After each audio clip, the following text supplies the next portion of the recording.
प्यारे बच्चों, हम लोग पढ़ रहे थे पाठ मानव हृदय।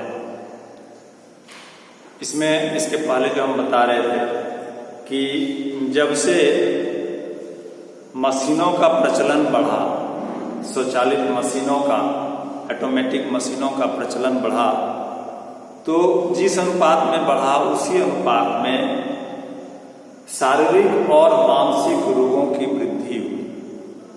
हम बता रहे थे कि ये जो औद्योगिक प्रगति हुई, औद्योगिक क्रांति हुई, वैज्ञानिक उन्नति की जो क्रांति हुई, इसने क्या किया, आपसी प्रतियोगिता जो है हर क्षेत्र में, उसके अनुपात में बहुत वृद्धि हुई और जिसके कारण जाने अनजाने मनुष्य समाज में तनाव में जीने लगा और असंतोष से ग्रसित हो गया मनुष्य। और इस असंतोष और तनाव का सीधा असर हमारे स्वास्थ्य पर हुआ, हमारे हृदय पर हुआ। ये जो बदलाव आया, मशीन के आने से जो बड़ा परिवर्तन हुआ हर क्षेत्र में, उसने हमारे स्वास्थ्य के लिए खतरा पैदा कर दिया, खास करके हमारे हृदय के लिए खतरा पैदा कर दिया। और इस खतरे को सबसे पहले पश्चिम के देशों ने, वहां के लोगों ने इसको भांपा, क्योंकि इसकी उन्नति, औद्योगिक क्रांति और मशीनों का प्रचलन, इसकी शुरुआत पश्चिम के देशों से हुई, वेस्टर्न कल्चर से हुई। और उन लोगों ने इसको अनुभव किया और इस पर शोध किया और पता लगाया कि केवल खान पान ही नहीं, व्यायाम ही नहीं, हम समाज में जो जीते हैं, समाज में जो हमारा जीने का तौर तरीका है, क्रियाकलाप है, इसका बड़ा गहरा संबंध है हमारे हृदय से। इसलिए हृदय रोग का संबंध हमारे केवल आहार विहार से नहीं, हमारे सामाजिक तौर तरीकों और क्रियाकलाप से भी।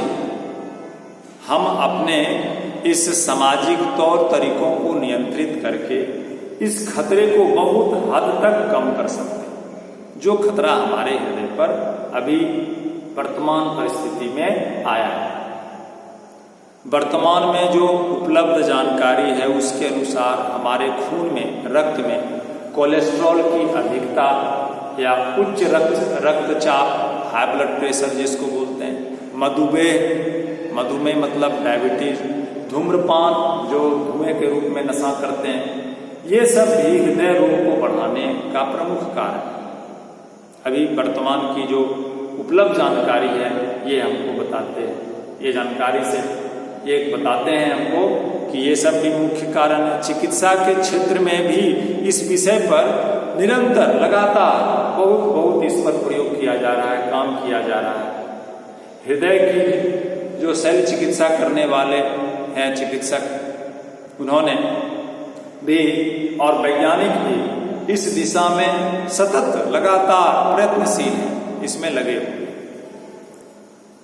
पेरिस के डॉक्टर लेनेक थे जिन्होंने 1816 ईस्वी में स्टेथोस्कोप का आविष्कार किया, जिसको आला बोलते हैं, आपने देखा होगा, डॉक्टर गले में आला लगाते हैं, ये पहचान है डॉक्टर की।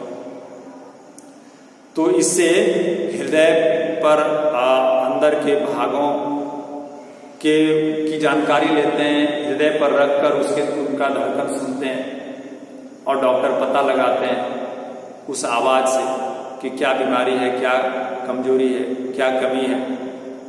इसका प्रयोग धड़कन सुनने के लिए प्राय किया जाता है। सांस वगैरह हम लेते हैं तो फेफड़े की उसमें आवाज होता है नली में, या हृदय धड़कता है उसका आवाज होता है। इन आवाजों को डॉक्टर स्टेथोस्कोप से, आला से सुनते हैं, जिसका आविष्कार डॉक्टर लेनेक ने 1816 ईस्वी में किया। इटली के डॉक्टर थे रिवारोकी। इटली के एक डॉक्टर थे जिनका नाम था रिवारोकी। उन्होंने 1896 ईस्वी में रक्तचाप नापने का यंत्र का आविष्कार किया, ब्लड प्रेशर नापने का मशीन बनाया, उसका आविष्कार किया। और 1903 ईस्वी में आइंथहोवन, वैज्ञानिक का नाम है आइंथहोवन, उन्होंने इलेक्ट्रोकार्डियोग्राम नामक मशीन बनाया, जिसको हम बोलते हैं शॉर्ट में, संक्षेप में ECG। E for electro, C for cardio, G for gram, electrocardiogram. इसका आविष्कार किया 1903 ईस्वी में आइंथहोवन ने।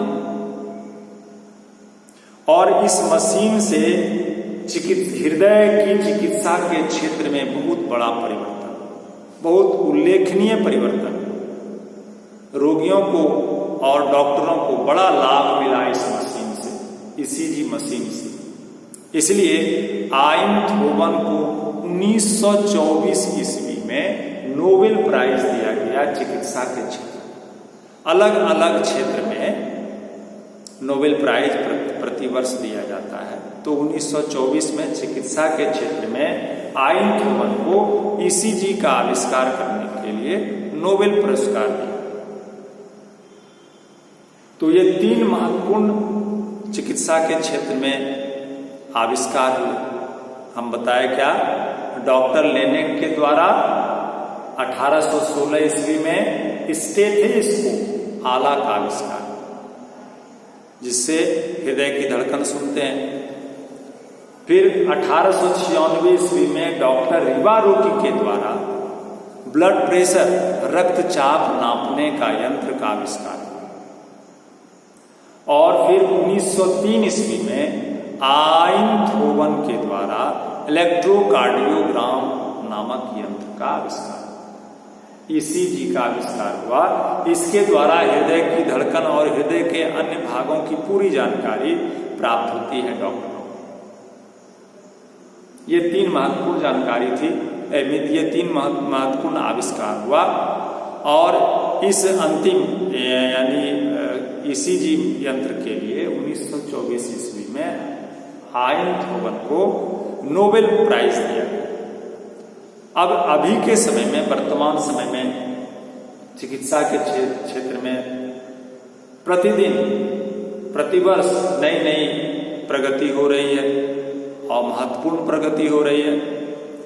हृदय का यदि कोई रुग्ण कपाट है, रुग्ण मतलब बीमार, कपाट मतलब हृदय का के अंदर जो वाल्व है, जो खून को हृदय में एक ही दिशा में बहने देता है, तो यदि वह बीमार है, रुग्ण है, तो उसको फिर से ठीक करना, पुनर्जीवित करना, उसको फिर से ठीक कर देना, या जो सबसे महत्वपूर्ण कोरोनरी ब्लड वेसल्स है, कोरोनरी धमनी है, खून की नली, जो हृदय को रक्त और ऊर्जा पहुंचाता है, यदि उसमें भी यदि कोई वसा यानी तेल यानी फैट्स संग्रह हो गया है, जमा हो गया है, और उससे संबंधित कोई शिकायत है, कोई खराबी है, यानी हृदय रोग से संबंधित जो कुछ भी अन्य और महत्वपूर्ण चीज है, उसको दूर करने की जो